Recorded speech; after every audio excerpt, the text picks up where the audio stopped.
ایک دفعہ کا ذکر ہے کہ ایک صوفی اپنی عبادت گاہ اور لوگوں کے ہجوم سے دور تنہا غور و فکر کرنے کا فیصلہ کرتا ہے۔ وہ ایک کشتی میں سوار ہوتا ہے اور اپنی کشتی کو جھیل کے وسط تک لے جاتا ہے۔ وہاں پڑاؤ ڈالتا ہے، آنکھیں بند کرتا ہے اور اپنی عبادت شروع کر دیتا ہے۔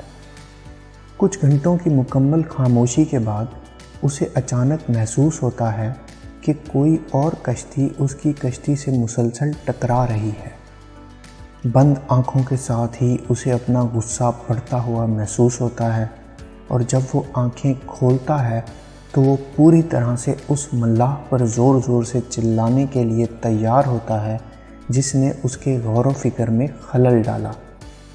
لیکن جب وہ آنکھیں کھولتا ہے تو وہ دیکھتا ہے کہ حقیقت میں یہ ایک خالی کشتی ہے جو شاید رسی ٹوٹنے کی وجہ سے خود ہی جھیل کے وسط میں تیرتی ہوئی آ گئی تھی۔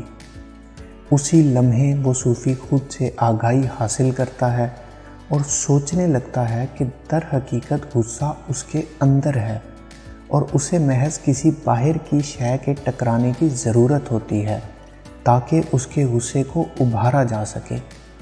اس کے بعد جب بھی وہ کسی ایسے شخص کے پاس آتا جس نے اسے تنگ کیا یا اسے غصہ دلایا، وہ خود کو اس بات کی یاد دلاتا کہ دوسرا شخص محض ایک خالی کشتی ہے، غصہ در حقیقت میرے اندر ہے۔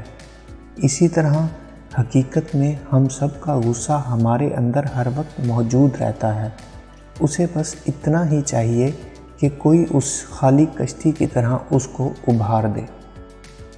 ویڈیو پسند آئی ہو تو لائک کیجئے اور مزید ایسی ویڈیوز کے لیے ہمارے چینل کو سبسکرائب کریں۔ شکریہ۔